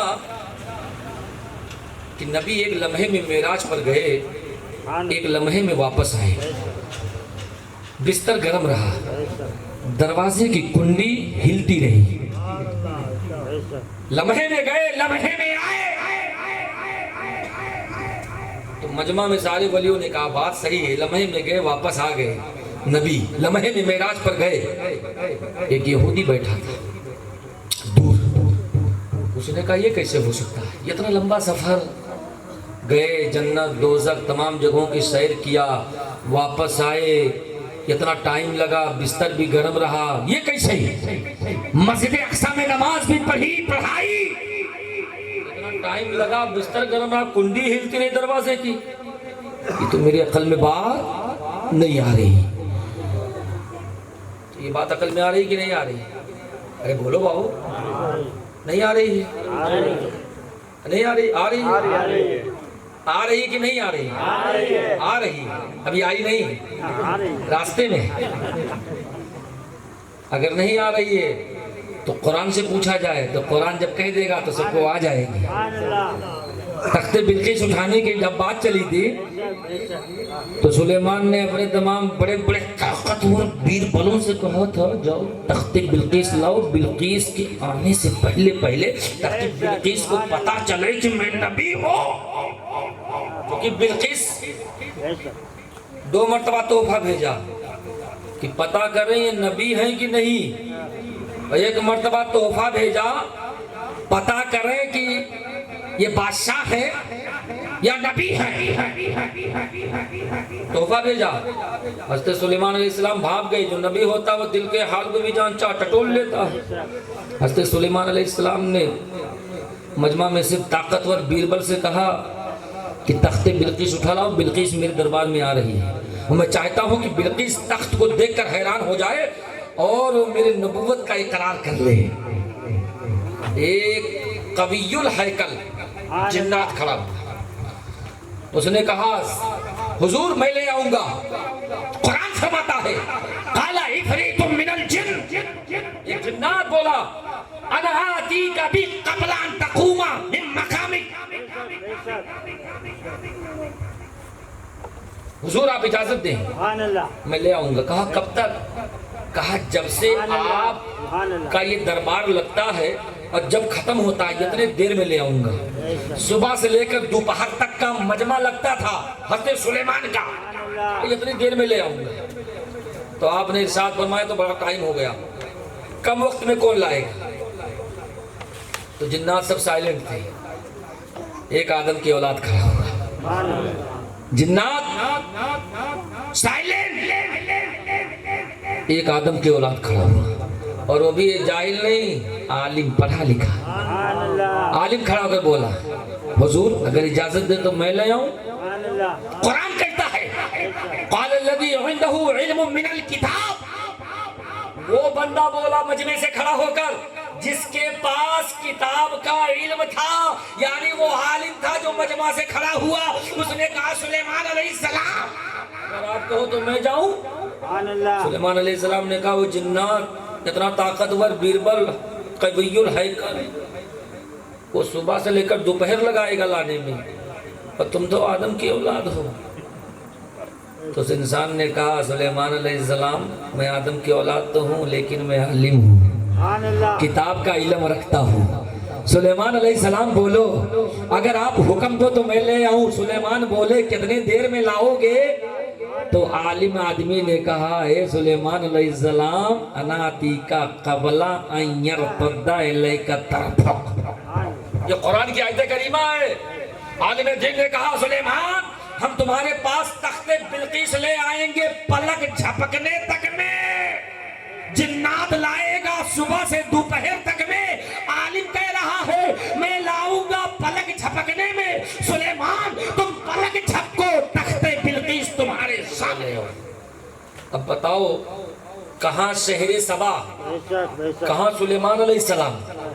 مہینے بھر کا راستہ ہے، اگر گھوڑے کے رہے سے جاؤں تو مہینے بھر کا راستہ، اور ایک لمحے میں عالم لایا تخت پہنچا دیا۔